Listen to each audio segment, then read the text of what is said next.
Okay, so for those of you, I think I know all of you guys insurance, so we're good. I don't know. I've met you before. Okay.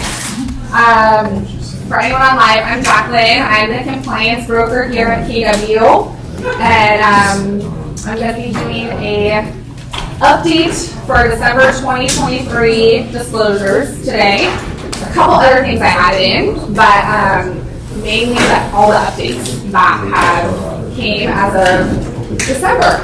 So, if you have written an offer past the 19th, I think all of them are implemented on December 19th, you probably noticed this disclosure added into the RPA. It's in the mix, or maybe you didn't because you just scrolled right by it. But it's super important to have this conversation with your clients when you're writing an offer and when you get into escrow, especially. So in California, we've had a lot of issues with homeowners insurance. If you're a homeowner, you may have been dropped. I was dropped this last year from my homeowners insurance just because we're in a fire zone. So what's happening is we've had delays in escrows because people can't get insurance. And they wait until, 2 weeks into escrow to even try to get it and then realize there's an issue. So what we're advising clients, or telling our agents advise clients, is to, the day you open escrow, reach out to the insurance agent, whoever they're using. So for my past clients, I've told them, contact whoever your car, they always ask us, who should I use for insurance? Well, contact whoever you have your car with, or you know an insurance agent. We can give them recommendations as well, but they always ask us. So usually I shoot them to a bundle. If you already have car insurance, reach out to them first and see what they quote you. If you guys run into issues, we have an awesome contact in here. She is really helpful with getting, and other insurance agents can do it too, but with getting, if a property is declined because of high fire or high fire zone, she will do a policy on the property itself with no fire coverage included, and then send it off to the state, and the state then gives them a quote for the fire portion. That's what's happening to a lot of the high fire zones right now. Say, for instance, Mercury, they won't. So for my house, I got denied from AAA, Mercury, State Farm, Allstate, everybody. All the big ones, no. They wouldn't even do it. But this girl, I think it's Aegis, something like that. And she will bind the property, and then she'll send it to the state, and the state gives us a quote. But she gives you the whole quote at the beginning, so at least you can get that to the lender, and the lender can start working on it. But the state was running way behind. So we had escrows held up 3 weeks or longer after the close of escrow date, because we're waiting just for insurance. That was it. Supposedly they got a lot of new employees beginning in January, so that's the hope that they're going to catch up, because it's going to just keep being an issue. So this just kind of explains that. It became such a big issue, they added to the RPA, which is a big deal when they added disclosure. So it just talks about, you guys can read through it all, but it just talks about the different kinds of insurance. There's 50 plus insurance carriers still in the state of California, which is good news. But really in the big picture, it's not a lot. But it just talks about, resources for them to look at, and this can be a guide for you guys to what website to look at to look into that. So I wanted to point that one out and give you some information on that.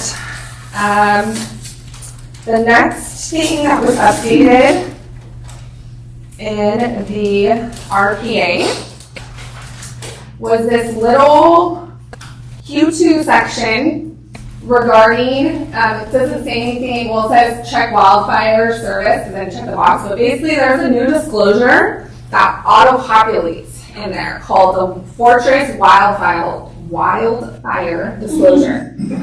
And it is not required. You don't have to have it. So just know that from the back. The NHD, which is Q1, you still have to have for your file. So buyer, selling side, seller's got to pay for that. If seller won't, buyer needs to. We have to have that to disclose. It's compliance required. But the wildfire one is not yet required. And what the disclosure basically is, I printed out a whole thing on it, but you can order it through your NHD company. So SNAP, or I use SNAP. It's $140, and it's basically a more invasive report, like they do like a Google Earth type of thing, and if it's in a high fire zone, it's supposed to help the client with insurance. No, the NHD just kind of like does areas, so it's not address specific. It is address specific, but not the same as this one. This is more like right around the property. Is it really, like somewhere in high fire zones and there's like no brush, it's in a housing tract, but it's a high fire zone. So the insurance company looks at it and goes, it's a high fire zone, we're done, we don't want to deal with it, but then is it really? Like, it's just zoned that, but there's not even brush around the house, So this one can help people if they're running into insurance issues, but it's not required. So if you guys get it on an offer, I would take it out until maybe it needs to be looked at if there's a problem getting insurance or something like that. But I've seen it come through on some offers, and agents were like, we didn't remove it. And I'm like, your seller has to pay for it now. Like, you guys didn't take it out. So buyers, agents are putting it in, just automatic. And if you don't counter it out, you're now paying for it if your seller agreed. So what is the fee for that one? $140. Is that on top of the NHD? Yes, on top of the NHD. So we have to remove Q what out of the contract every time? Q2. Q2, along with those good old government ones down there, Q5 and 6. Those are the ones we always, if you're on the selling side, take those out for your counter. It can always be addressed later on, but you just don't want to, you put your, like we have them through here, and they're like, so my seller has to, and I'm like, yes, you agreed, your seller has to pay for that report now. Like, what if they didn't even know what the report was, Oh my God. So it does have, on Snap's website, it has like a breakdown. If you guys want to read more information about it, there's the regular NHD, and then it has the other disclosure, So if we get the NHD and it is in a fire zone, do you recommend getting that? I don't know, because, because you'll need a fire inspection, right? you need a fire inspection, but now that's not even required by your seller. If on the FHDS you put buyers responsible for it, then the seller doesn't have to do it. So you just want to make sure, like on new tract homes, it's not a big deal. Usually the fire inspector comes out, clears it, nobody's paying for a lot. But what you're agreeing to, say it's like land, and you say, yes, we're going to do a fire inspection and do everything, it could be like tons of brush that all of a sudden your seller's having to take care of her trees or whatever, and it's this added cost that you guys don't even know what that is. So my advice on that is just waiting until you're in escrow, and when like the inspector comes out or the appraiser, then kind of addressing it then. Like if it's going to be an issue, appraiser is going to call out. Like I've had appraisers call out like debris, like weeds around the house. They call that out because it's right next to the house. So then it's like, okay, we're probably going to have to fix this. We're going to leave it alone, So until they make this disclosure mandatory, we won't require it. It's really up to the individual agent or, their seller. Most sellers are not going to pay another $140 to like have a map of their house, and it's just the NHD is very informative, and even with the wildfire, I feel like it's a lot of information. It's just not necessary. It's more if there's like an issue with insurance, which is becoming a problem. So it could help in that sense. Okay. So, I just wanted you guys to be aware of it because I've got a lot of questions about it. Like, what is this? Do we have to do it? At some point, we probably are going to. I'm sure in the next year or two, it's going to be implemented and it's going to be required if it's like in a wildfire zone. But right now, it's just more information for our sellers and buyers. Another report to generate money for NHD companies. That's my personal opinion too. But it's just more things that our sellers have to pay for. So just be aware of that. It's going to be on the radar a little bit. So we'll see how that all pans out. As far as RPA goes, we have no other changes, which is really awesome. That was the only one, so that was good. The next change they made was to the modification form. Okay, so modification of listing, buyer representation, or other agreement between principal and broker. They made it where if you're going to take a listing, modification includes this verbiage now. The renewal may not last longer than 12 months. So you can only have a listing, which I know this sounds crazy because nobody wants to have a listing for 24 months, but you can only have a listing for 24 months. So if you take a listing and do 12 months, say you do 6 months and then you do a 6-month extension and then you want to do another 6 months, like you can only do 24 total. So the modification kind of adds that in there that it can't last longer than 12 months. So if you do a modification to your original listing, you can't have a longer 12 months. It's kind of weird they added it to this, but it doesn't apply if you're a corporation, LLC, or partnership though. So if the property's one of those entities, it doesn't apply. It's not very common. If you have a listing for that long, that kind of sucks. But it does happen in like long transactions. I would say more like commercial, multi-units, there's a lot of stuff going on. I'm going to say commercial mainly is where that's going to land. So and they have different rules, but they added that in here. If you guys don't know what this form is, I get asked how can I update something or how can I update my listing agreement. This form is really helpful because you can do a lot of things. So if you have a buyer representation agreement in place, like you signed that with your buyer, you can do a modification to it with this form. So say something changes in that agreement that you made with your buyer, you can change it on this form. Mainly we use this between the listing. So biggest things that get changed are dates, expiration dates, or dates like you got a listing contract signed and it was put in the MLS later. We either need to do a sound where we excluded it, or you can do a modification like, hey, it was excluded. Sound is better for that reason, but sometimes when I'm going through compliance, I'll see the MLS was put on 5 days after you sign the listing contract, and you have to have it in there within 2 days. So we need to have some kind of documentation stating why it went on 3 days after, it should have. And so this form can be used for that. Usually the sound's better because it's just 3 days later. Or price. So this is going to be big if we're lowering prices. Anytime you make a change to your listing on the MLS, you should be doing this form. Even if it's like a term, you should change it on here. Because what happens is you're making that agreement with your seller, and then you just go change the MLS, but where was the documentation between you and your seller? A lot of times you have a text message or something, but it's better to have it in writing, especially a price drop or a commission drop or something like that. Do this form. So the modification is a good form to use for different things like that. And the only thing that has in there are price and expiration, but there's a whole other section. So you can write whatever your heart desires in there. You change something. Okay? So that is that one. I have a question. So Yeah. that change right there, that the listing cannot be longer than 12 months? Yeah. Or it can overlap. Let's say 6 months, you can extend it longer. Do you need to just write up a whole new listing agreement at that point? Yeah, so they didn't specify that. You would just go the next day and then write another listing contract. But it's 24 months total. Total, I see. So you Hopefully just when can't. I'm be out. Exactly.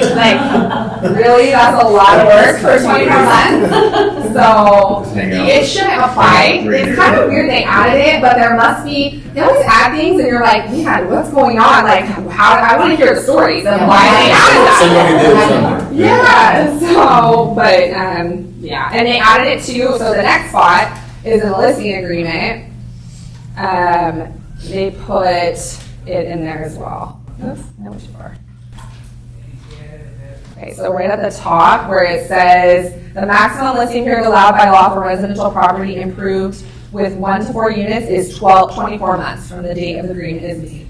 So it's like right at the top. Yeah, the little top section, they added all that verbiage in there. And then I also wanted to point out if your listing is a manufactured, there is a listing addendum. So make sure you add that to your listing contract. There's a listing addendum for manufactured, and for the RPA, there's an addendum. if you're putting in an offer on a manufacturer, which I'll get to in a minute. But that's important, that listing addendum is important. And why it's important too, just the manufacturer, we have a lot of manufacturers go through here. My advice on those is order your prelim. If you're taking a manufacturer listing, get your prelim right away. Because the prelim has a lot of information regarding the actual manufacturer, like the HCD labels and all the serial numbers that you need.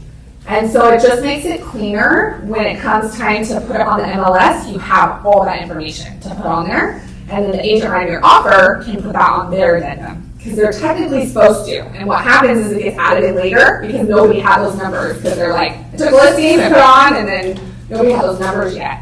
Or they don't have, the seller doesn't have that information to hand over when they take the listing. Those numbers are really important because it basically tells you, everything about the manufacturer, and that's put on. The prelim is going to tell you it's on a permanent foundation, everything. Property profiles will not.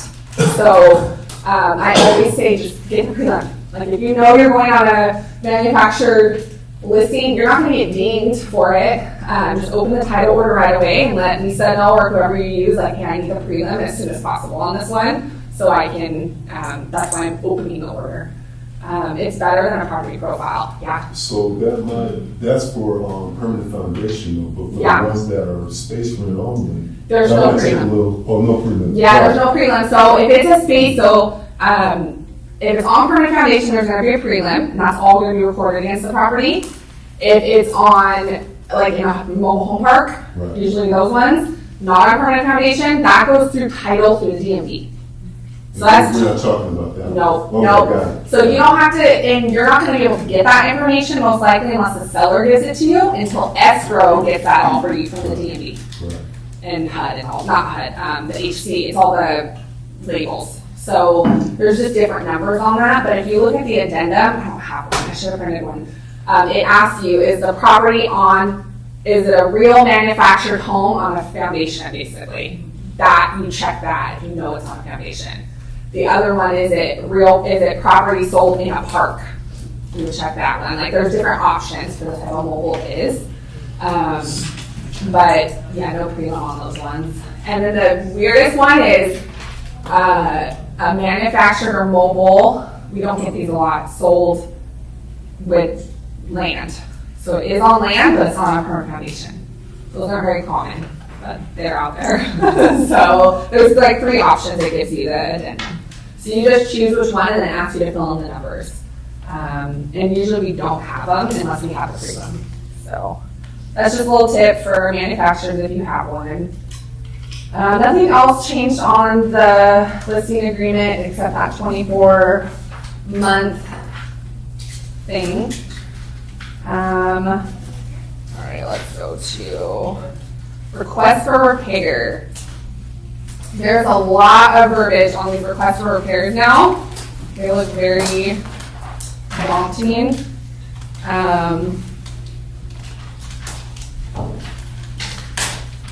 Okay, so for anyone that's had an escrow, you probably filled out one of these at one point or another. And so they added in here this whole partial agreement on the second page. So the first is pretty much the same, but seller's response.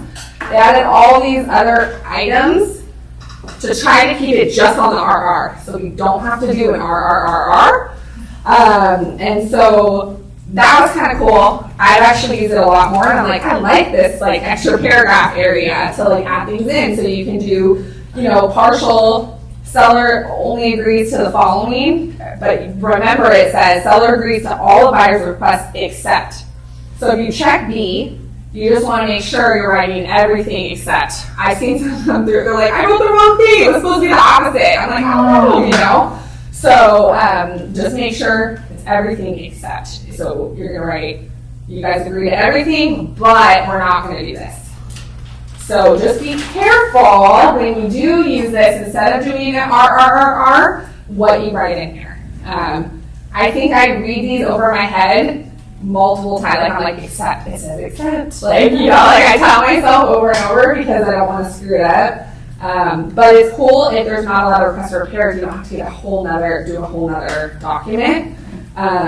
Because your seller might agree to like 2 things and 2 other things they don't. So it just makes it easier. you can check all the boxes that apply. So, like, if your seller agrees to do 2 of the items and they give a credit, you can check that you're gonna give a credit too. So just, be aware of that, or modifying the purchase price, that happens too. But if it's not gonna work in this little section, you would default over to seller on 2, where seller is gonna do an RRRR, and then you would write everything you guys aren't doing or whatever, depending on the list. So that's a cool little section. There also is a spot down here where you can ask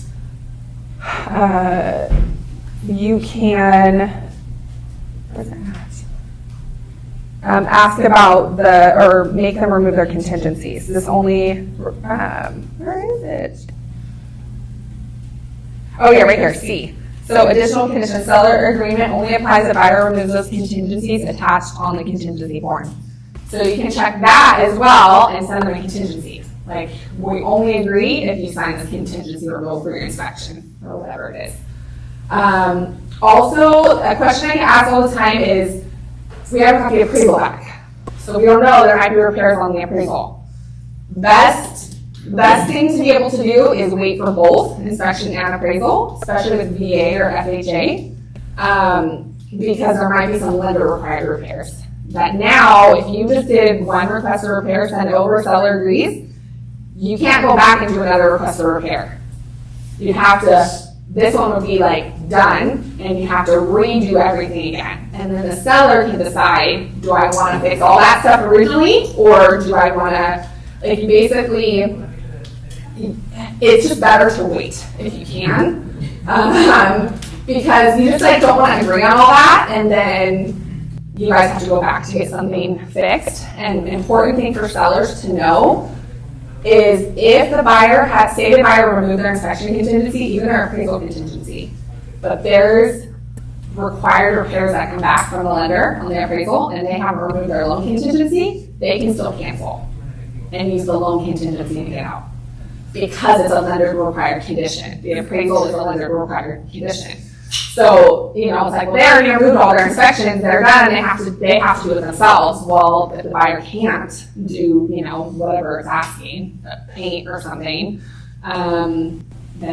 there can be an issue, and they can back out. Then would you need 2 RRs? No. You already have the first one. So if you already have the first one, you're gonna have to do another one, asking them for the additional items. Mm-hmm. But what's hard is that this is already fully executed.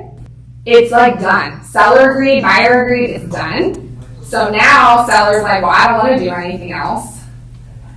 It just makes it very complicated. I don't think I've had one come through here yet where they needed lender repaired and they had fully agreed.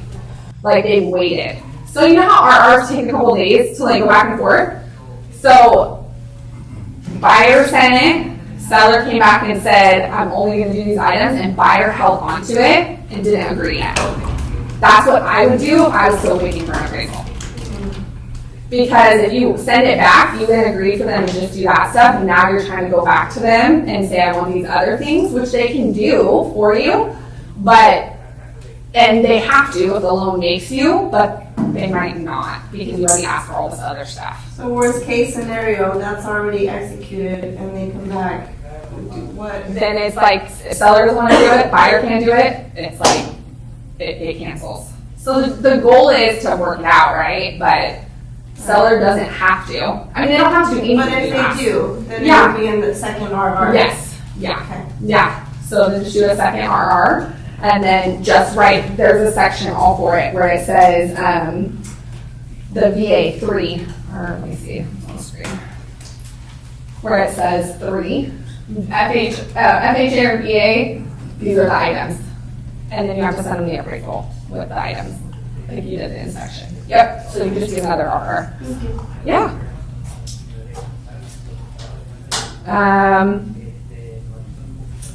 Let's see. And also, so just something I do, where even if a buyer agreed, or not buyer, seller agreed to termite and clearance, I always add it in my RR, just to have it in there. So it's on that form too. because sometimes it gets lost in the contract, and they have to do it for you anyways, but I would just add it in there. I have every repair on my RR, so it's just an easy document for the buyers to go, okay, this is everything that's getting fixed for me. So if you're gonna fill out the termite section, you know, you can do that in its own thing. You wouldn't do it in the top box. So if you're gonna do any termite stuff. Something too that is, I don't have the disclosure of, but septic and stuff, the well and all that, there's like a separate disclosure for that. There's a spot on that disclosure, it just made me think of this with termite. When you ask for them to do the septic cert, it doesn't specify if it's a clear cert. So my advice, if you're putting in an offer on someone that has septic, ask them to give you a clear septic. If you're on the selling side, do not agree to that.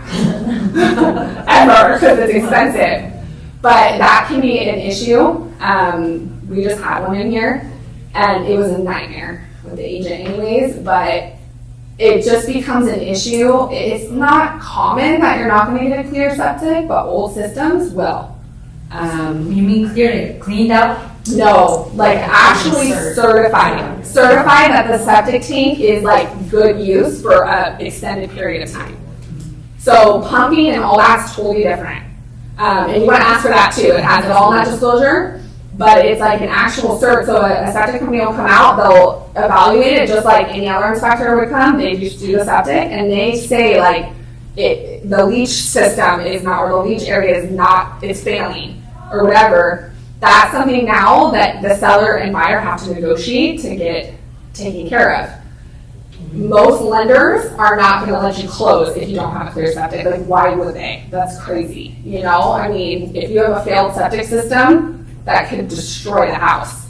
So, so just asking for that from the get-go, like you want it completely clear, then the seller can't come back and say to you, I'm not doing it.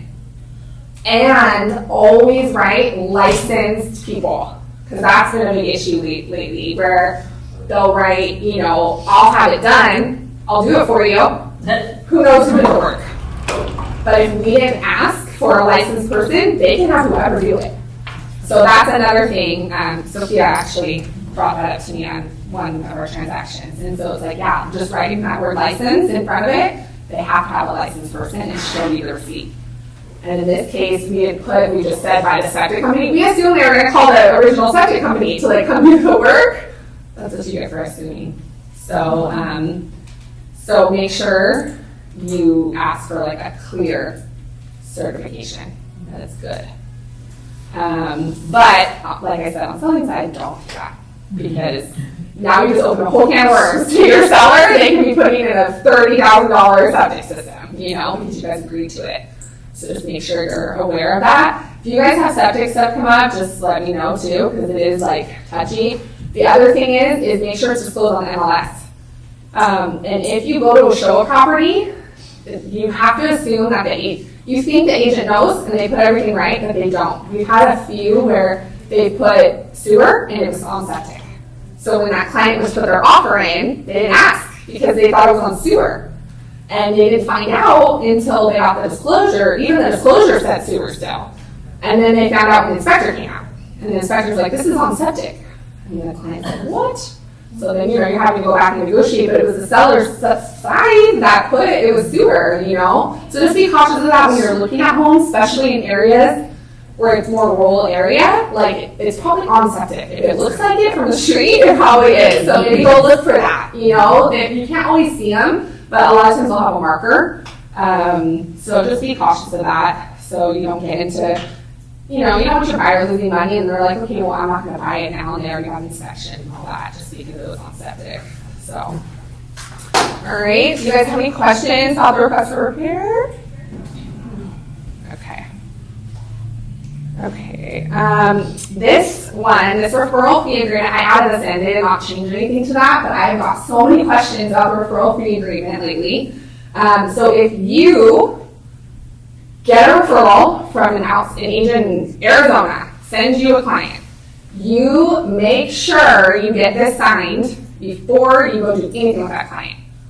And whether you have to fill it out and send it to their side or whatever, usually the side that refers should be doing it because they want the referral. But just make sure like you have that all established, because what you don't want is all of a sudden they're going to look with other agents because that agent referred to someone else. Like have an agreement before you guys are setting up anything with buyers.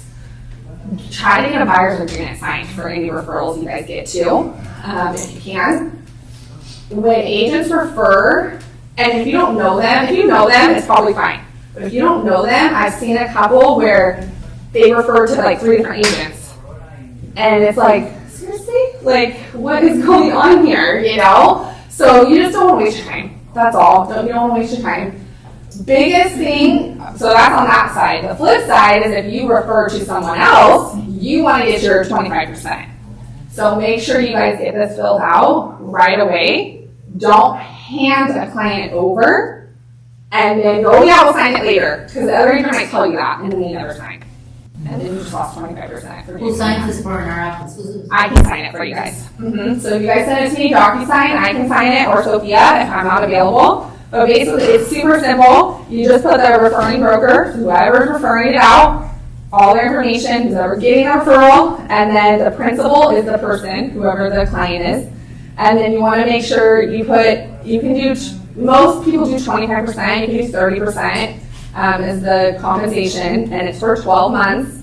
And then enters, you would want to check enters or has already entered in a contract to buy, to sell, or lease. So you want to check that.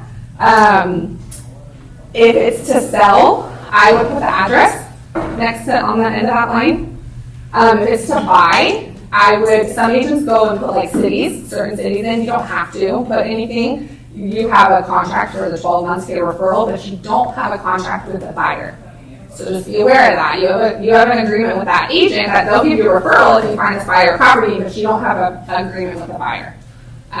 So that's why it's important to try to get a buyer agreement signed. Yeah, I have a question. So if I get a referral for a buyer that's buying, but then the agent also included a 12-month for in case they want to sell a property as well. Do they have a property to sell? Yeah. For 12 months. Is that okay? Yeah. Do you get both of them for that? Yeah, you can just check, and you can just check both boxes. Like they want to buy and they want to sell. You do both on the same referral. Yeah. You might want to specify in the other terms, like if you're giving it away, how the 25%, is it going to be 25% total, or is it going to be 25% for each transaction? Like most likely it's each transaction, but just specify it so there's no like, well, I thought you were giving me both. No, I'm only giving it to you one for one transaction, you know? So just specify it in other terms, whatever you guys agreed upon. And then you can check office manager for me if you're saying it's Sophia broker, because she's our licensed broker. I'm a broker, but I'm not our broker. So that is confusing, and I've had to change some of them.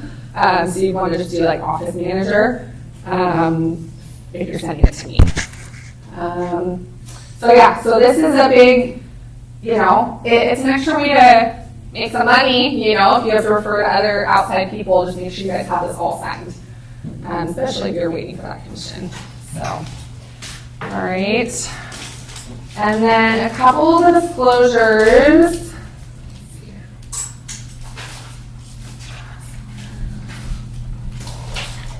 The seller property questionnaire had a couple changes. Not a big deal, but obviously things that have came up. So on 8, there's now a box for D, if there's an accessory dwelling unit on the property.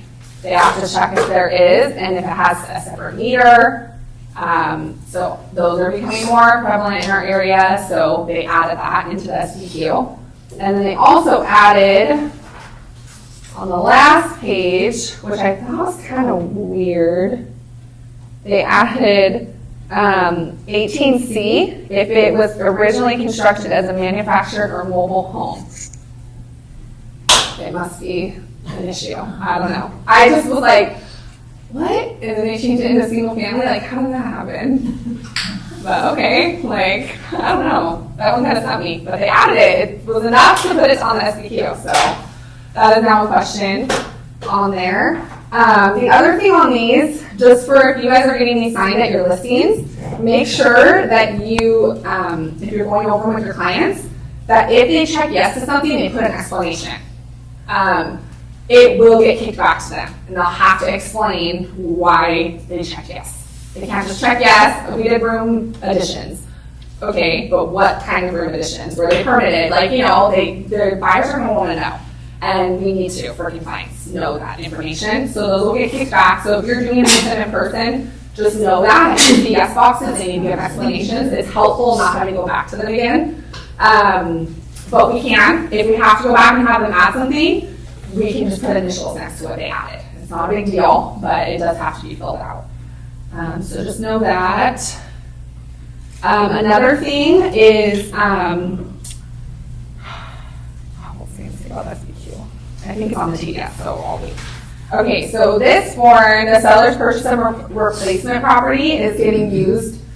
This one and the COP are getting used a lot. I'm going to talk about that one. But this one is if your sellers are purchasing another home, you need to have this attached to your offer. I think I see this in every class, and I still see them come through without them, and I'm like, no, like, your client, no. Like, so just make sure if you know your clients are buying another home, that you have this form, which the counter you sent out, and you check close on replacement. I'm sorry, the contingency form? Yes. So basically, if your client's gonna find a home, say, so that you put their house up for sale, but they gotta go find another home, you add this to your counter. So a buyer gives you an offer, you counter it out. Even if that's the only thing on your counter, you have a counter and you add this form to it saying they have to find a replacement property. And the sale is only contingent upon them finding that replacement property and closing.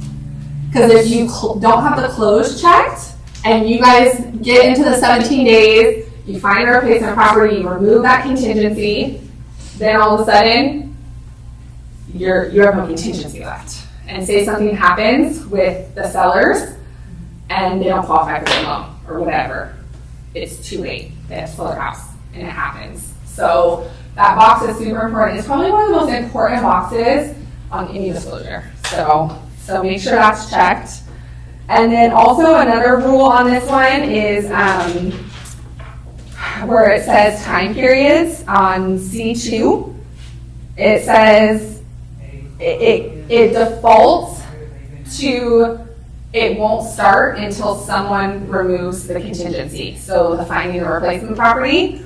If you check remain as specified in the agreement, that means as soon as day one escrow starts, everything starts with the contract. Where really the contract defaults to everything's just in limbo until they find a property. So buyers don't have to do anything. Buyers don't have to do an inspection yet. They don't have to do anything until the seller says, hey, I found a property. I'm removing my contingency that I found a property. Then all the dates start. So that's important. They don't even have to bring in, the buyers don't even have to bring in their EMD. But if your sellers are like, no, I want them to do their inspection, I want them to bring in their EMD, then you would check the box. So just be aware of that. Do you guys have any questions on that one?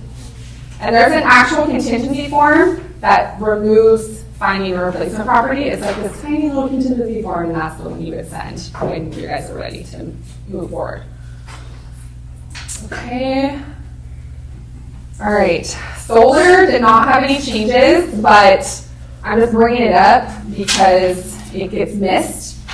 It's a newer disclosure. It's like a year old, but it has a lot of questions about solar. And if the property has solar, we need this disclosure signed just like we do the SBQ, TDS, all that. It needs to be filled out, and it's one that's kind of lengthy. So if you're the person that has all your disclosures in your listing packet, like your TDS and SBQ, add this one if it has solar. And sellers need to disclose all the information they know. It's really helpful when we go to open escrow to have that form filled out because it has all the information. Like the seller already gathered that, and so we can get solar initiated right away to transfer or whatever we have to do, because that can hold out escrows too. So does that form auto-populate, or you have to check a box so it can auto-populate disclosure? Yeah, it is like it has like how the TDS, if you send it in DocuSign, it'll have like you have to check the boxes and fill it out. Yep. So that's like it's leased, owned, all that good stuff. And I don't think it's in Glide yet, right? It's not, huh? No, we were looking, yeah, we did, that was the other one. It's annoying because it like asks very specific information. Yeah. And if your sellers don't have that, it's Yeah. hard to like just drop it into DocuSign for them. Because Yeah. you have to know where the checkboxes are going, and if you don't know, you're like. No, well, and then with DocuSign, like they don't check any boxes. Like I'll get TDS's back where it just leaves them all open and they're blank. I'm all, alrighty, so it's gonna be difficult, and I have to like get on the phone, hey, can you guys, we gotta fill these out. A lot of times that happens with people that aren't as tech, like they don't understand, but then we have to get them in person or we have to figure out another way. Glide is the perfect way for that, but DocuSign doesn't give them the option to? it does, but they don't, it's not mandatory. So then they just Skip through it. Yeah, they're like, sign. I'm like, no. Which is why I added that advisory for electronic disclosures and all of our compliance stuff now, because it says, I mean, I can't make them do anything, but it says on there, read. Like, it says it really big, like, read your disclosures. So they have to sign it, and they read what I sent them, but yeah, that's what happened. They just skip through, so. Okay, the next one I got changed was the tenant occupied property addendum. So if property is to be delivered vacant, seller to identify how seller was able to get tenants to leave. So that's a big deal because a lot of times sellers will say, oh yeah, they're gonna leave, but what did they do? Like nobody knows if they gave them a 60-day notice or did they have a lease in place that they really technically can't tell them to leave. So they added in verbiage for that, but the seller has to tell us what they gave them. So we're aware. My biggest rule on these is do not close until the tenants are out, and they're out. I will always say that no matter what, and I know selling agents will be like, no, it's fine, they said they're going to be out by Saturday. Like, it's just really scary because what buyers don't understand, buyers are like, let's just close, it's fine. But what buyers don't understand is that when it transfers title to their name, they not own the property, but they don't have a lease with these tenants. They're not squatters, basically, in their house. And to get them out is going to be a nightmare. And that's just not something most buyers are going to be able to afford. So I just would rather them be gone. So I don't even like this disclosure. But, if an investor is buying the property, and they're keeping those tenants in place, perfect. And then you redo, you have the contract, you draw the lease, everything's done through escrow, deposits are exchanged, all of that. My wife has a client who's going through that exact same thing. Or they bought and closed. They sold their house, but the tenant wouldn't leave, and everything closed, and now the buyers are having to deal with it. Yeah, because seller doesn't own the property anymore. So it's just, I had one, I'll never forget it. That one was like the biggest, like, okay, we're not gonna do this. He went to his final walkthrough with his buyers. And he's like, the tenant was telling me like she's having a hard time trying to find a place and nothing's packed.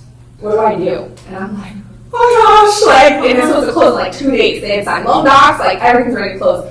We stopped it, we halted it. She did not get out for a good 3 to 4 months. Wow. The sellers were finally able to get her out. But if the buyer, and it was sad because like she really didn't have anywhere to go. Like it was really sad.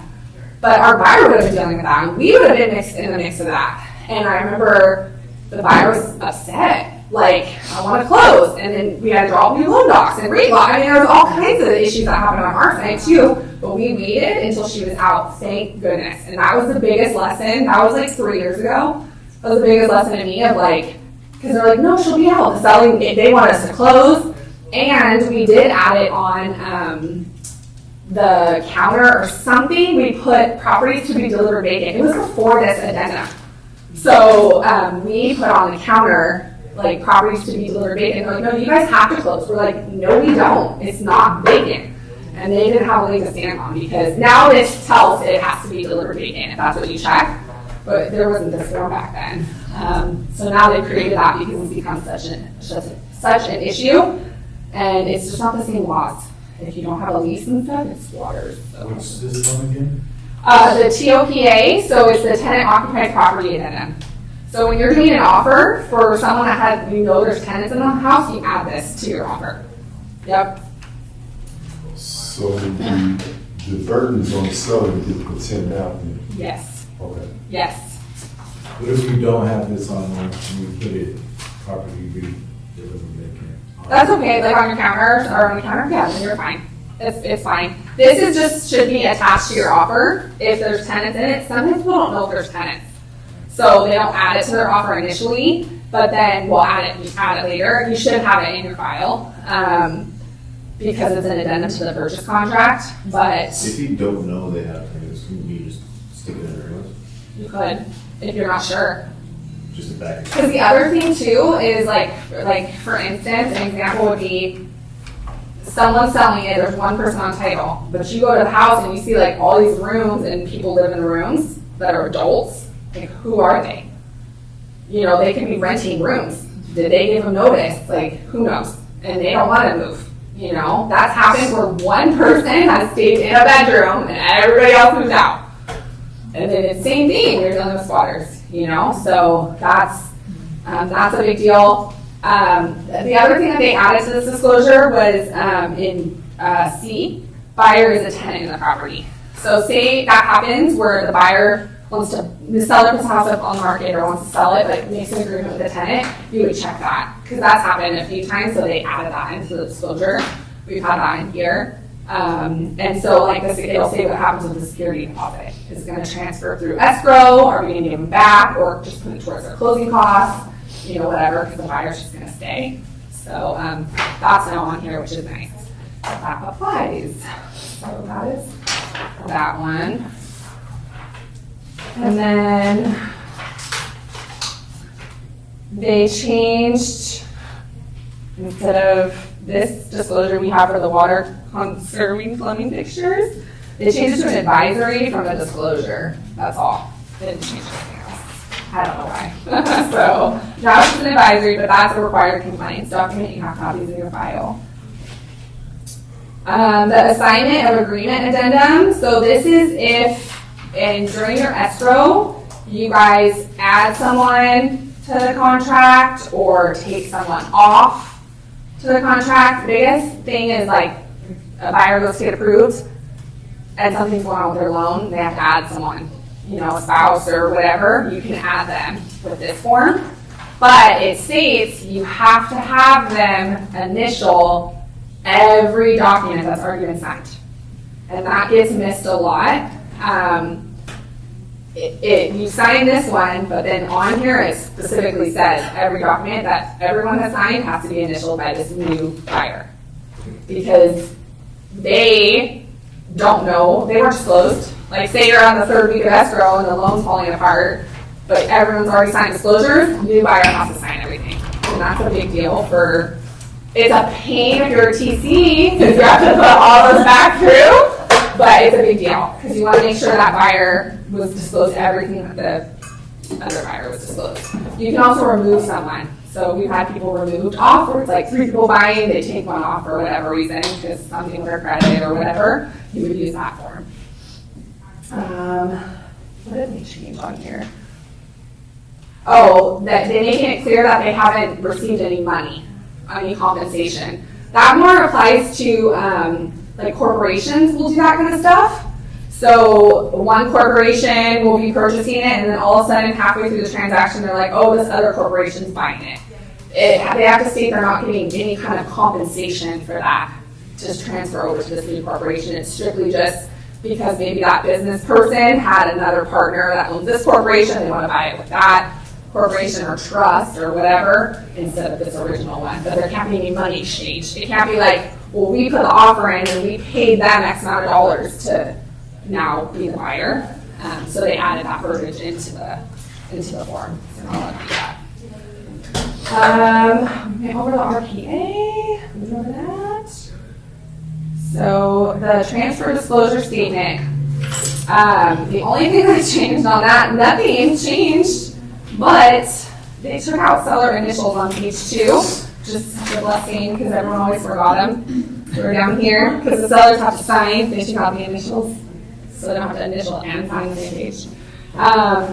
But a big thing on this, a lot of things get missed on this form. So at the bottom where it says exhaust fans, volt wiring, fireplaces, roof type, if your client doesn't know something, just put don't know. It's much better than leaving it blank because it looks like they just avoided the question. They don't know the roof type or the age, just put don't know. It's fine. They just have to give some kind of answer on those lines. So just make sure that your clients are doing that. These get sent 9 out of 10 times, they get sent back because there's no roof age. And the other side's like, I want to know if they know.